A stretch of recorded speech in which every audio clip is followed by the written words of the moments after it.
ಆರಿಸಿಕೊಂಡು 1 ರಿಂದ 14 ಏನು ಸುವರ್ಣಮ್ಮ ನಡೆಯುತ್ತೆ.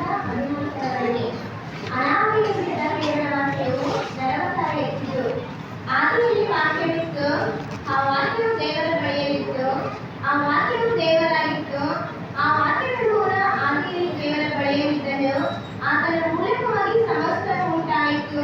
ಉಂಟಾಗಿರುವ ವಸ್ತುಗಳಲ್ಲಿ ಆತನಿಲ್ಲದೆ ಒಂದಾದರೂ ಉಂಟಾಗಲಿಲ್ಲ. ಆತನಲ್ಲಿ ಜೀವವಿತ್ತು, ಆ ಜೀವವು ಮನುಷ್ಯರಿಗೆ ಬೆಳಕಾಗಿತ್ತು. ಆ ಬೆಳಕು ಕತ್ತಲಲ್ಲಿ ಪ್ರಕಾಶಿಸುತ್ತದೆ, ಕತ್ತಲು ಅದನ್ನು ಮುಸುಕಲಿಲ್ಲ. ದೇವರು ಕಳುಹಿಸಿದ ಒಬ್ಬ ಮನುಷ್ಯನು ಬಂದನು, ಅವನ ಹೆಸರು ಯೋಹಾನನು. ಈ ಯೋಹಾನನು ಸಾಕ್ಷಿಗಾಗಿ ಬಂದನು, ತನ್ನ ಮೂಲವಾಗಿ ಎಲ್ಲರೂ ನಂಬುವಂತೆ. ಅವನು ಆ ಬೆಳಕಿನ ವಿಷಯದಲ್ಲಿ ಸಾಕ್ಷಿ ಕೊಡುವುದಕ್ಕೆ ಬಂದನು. ಅವನೇ ಆ ಬೆಳಕಲ್ಲ, ಆ ಬೆಳಕಿನ ವಿಷಯದಲ್ಲಿ ಸಾಕ್ಷಿ ಕೊಡುವುದಕ್ಕಾಗಿ ಬಂದವನು. ನಿಜವಾದ ಬೆಳಕು ಲೋಕಕ್ಕೆ ಬರುವುದಾಗಿತ್ತು.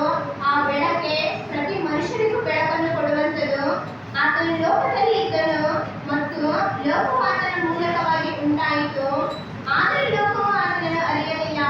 ಆತನ ಸ್ವಾಸ್ಥ್ಯಕ್ಕೆ ಬಂದನು, ಆದರೆ ಸ್ವಂತ ಜನರು ಆತನನ್ನು ಅಂಗೀಕರಿಸಲಿಲ್ಲ. ಯಾರಾದರೂ ಆತನನ್ನು ಅಂಗೀಕರಿಸಿದ್ದಾರೋ, ಅಂದರೆ ಆತನ ಹೆಸರಿನಲ್ಲಿ ನಂಬಿಕೆ ಇಟ್ಟಾರೋ, ಅವರಿಗೆ ದೇವರ ಮಕ್ಕಳಾಗುವ ಅಧಿಕಾರ ಕೊಟ್ಟನು. ಇವರು ರಕ್ತ ಸಂಬಂಧದಿಂದಾಗಲಿ, ಕಾಮದಿಂದಾಗಲಿ, ಪುರುಷ ಸಂಕಲ್ಪದಿಂದಾಗಲಿ ಹುಟ್ಟಿದವರಲ್ಲ, ದೇವರಿಂದಲೇ ಹುಟ್ಟಿದವರು. ಆ ವಾಕ್ಯ ಎಂಬುವನು ನರವತಾರ ಎತ್ತಿ ನಮ್ಮ ಮಧ್ಯದಲ್ಲಿ ವಾಸ ಮಾಡಿದನು.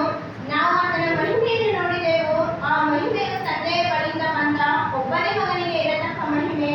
ಆತನು ಕೃಪೆಯಿಂದಲೂ ಸತ್ಯದಿಂದಲೂ ತುಂಬಿದವನಾಗಿದ್ದನು ಎಂಬುದು. ದೇವರು ಈ ವಾಕ್ಯವನ್ನು ನಮ್ಮೆಲ್ಲರ